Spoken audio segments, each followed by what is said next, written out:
बच्चों, स्वागत है आपका इस वीडियो क्लास में।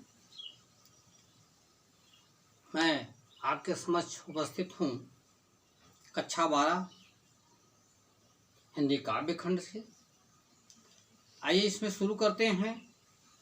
आपके जो कवि हैं भारतेंदु हरिश्चंद्र जी, और इनकी कविता है प्रेम माधुरी।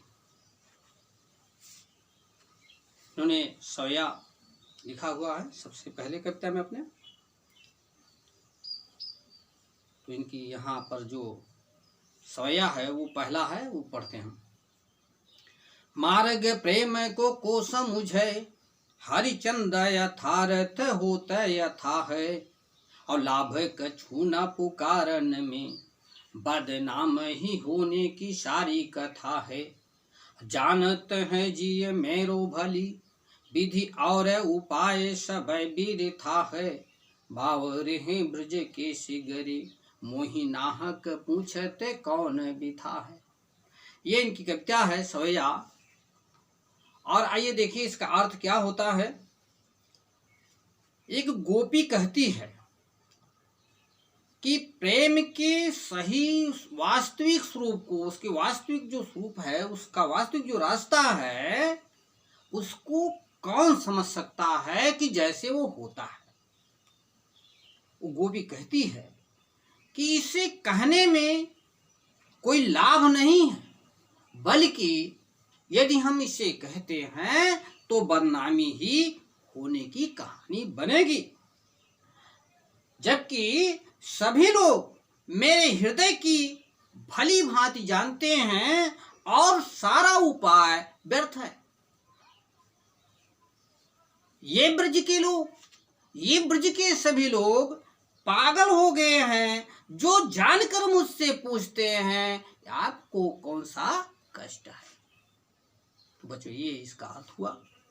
लेकिन ये इस बार आपका उस तरह से संदर्भ और प्रसंग व्याख्या नहीं पूछा जाएगा, बल्कि आपसे 5 सवाल किए जाएंगे। सवाल इस प्रकार से होंगे।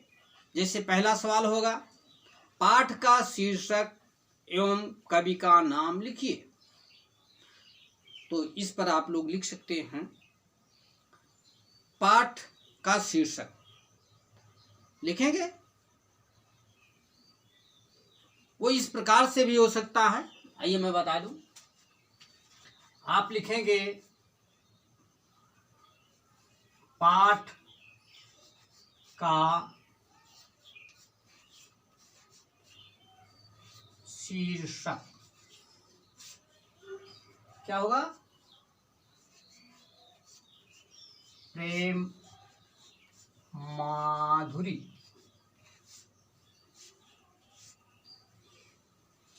इसके बाद दूसरा क्या है? कवि का नाम। कवि का नाम। कवि के का नाम में आप लिखेंगे भारतेंदु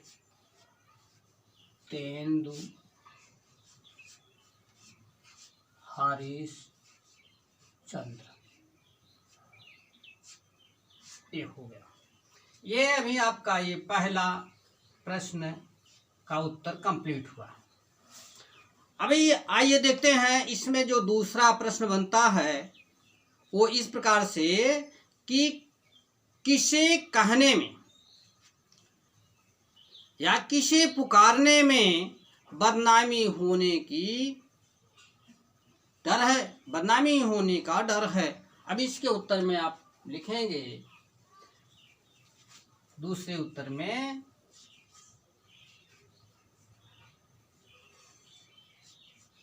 प्रेम की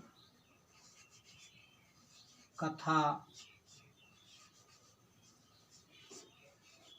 कहने में बदनामी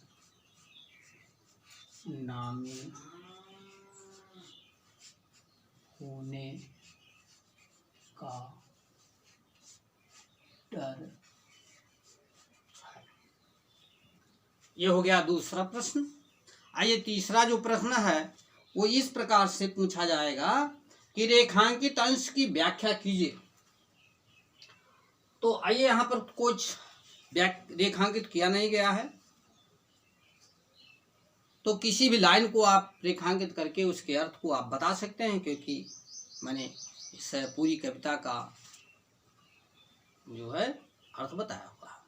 अब चौथा जो है वो प्रश्न बन रहा है, कौन से लोग बावरे हैं। कौन से लोग बावरे हैं, तो चौथे उत्तर में आप लिखेंगे ब्रज के लोग। क्या लिखेंगे?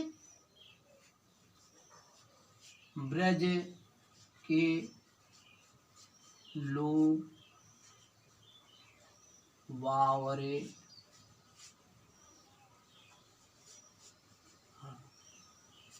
ये हो जाएगा। और इसके बाद अंतिम जो प्रश्न बनता है, कविता में कौन सा छंद है। छंद का नाम, या इस तरह से छंद का नाम जब आप लिखेंगे छंद का नाम में, तो छंद का जो नाम होगा यहाँ तो लिखेंगे छंद सवया।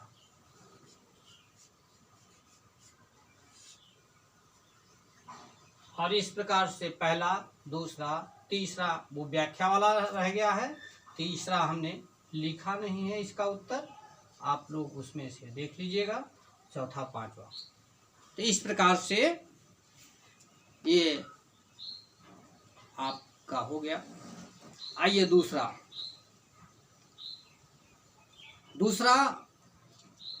जो कविता है वो भी सवैया है।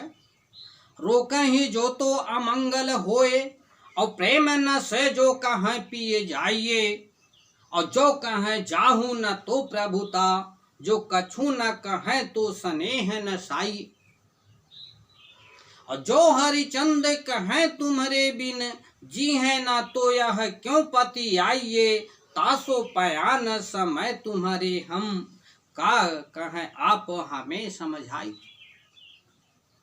अब इसका अर्थ देख लीजिए। एक गोपी बड़े असमंजस में है, उसका पति बाहर जाने के लिए तैयार है, प्रदेश जाने के लिए तैयार है। ऐसे समय में वो कहती है कि यदि मैं रोकती हूं तो अमंगल हो जाएगा।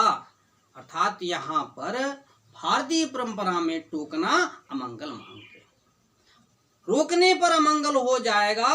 और यदि मैं ये कह देती हूं, हे प्रीतम, हे पतिदेव, आप चले जाइए, तो प्रेम ही नष्ट हो जाता। और जो कहे जाहू न तो प्रभुता, यदि मैं ये कहती हूं आप जाइए ही नहीं, तो इसमें मेरा प्रभुत्व दिखाई पड़ता है। और जो कछु न कहें तो स्नेह न साइए, यदि मैं कुछ भी नहीं कहती हूं, एकदम से चुप रहती हूं, तो उसमें भी प्रेम नष्ट हो जाता है। जो हरिचंद कहें तुम्हारे बिन, जी है ना तो यह क्यों पति आइए। कभी हरिश्चंद्र जी कहते हैं, यदि मैं ये कहती हूं कि आपके बिना मैं जी नहीं पाऊंगी, तो इस पर कौन विश्वास करेगा।